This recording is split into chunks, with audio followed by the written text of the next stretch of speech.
first stage of the design process was that we spent a Friday morning working alongside Mr. Fitchett in his room, coming up, using the design brief of the same but different for a school logo.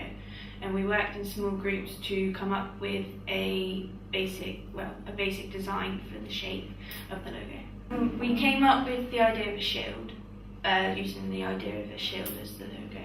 And then we spent a bit of time working in groups, sort of thinking of how to develop that and how to make the logo work for each house in each colour.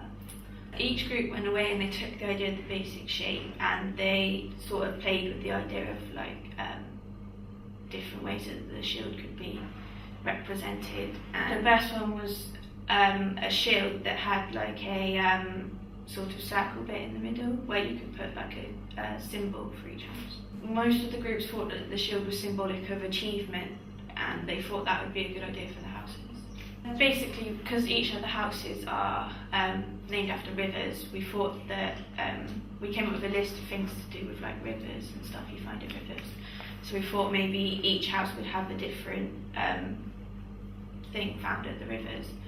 And then we sort of played with that and sort of came up with like maybe a different type of leaf or something for each house. By the end of Friday, we had come up with the shape of the shield and sort of ideas for what could be based in each shield. The next step was that we left the ideas with Mr. Fitchett and he went away and he came up with many different designs for how the school would look. When we saw the designs, the students expressed their opinion on them, whether they liked them, whether they thought they were going to work, whether they were effective. The students sort of viewed how they could make the logo better, like what they could change. They suggested that because to start off with, the shield was sort of just very basic with like a flat top and everything, and they thought that by putting it at an angle it could make it more effective.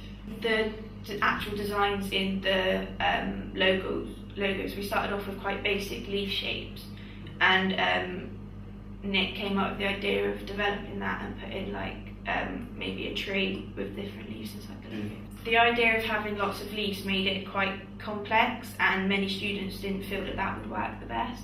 So we decided that maybe you take a couple of leaves from each logo and sort of develop. We had a meeting after school with all the learning managers and we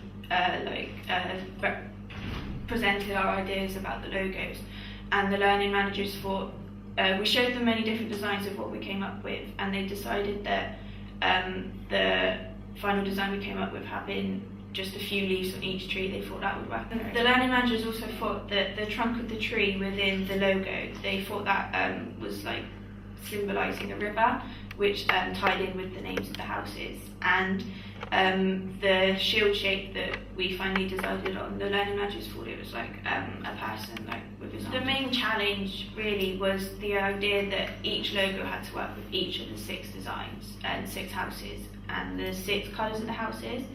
And the logos had to work on a white and black background, which proved quite hard for a white background with dark. With it being such a pale colour, it was quite hard to make the design work on a white background.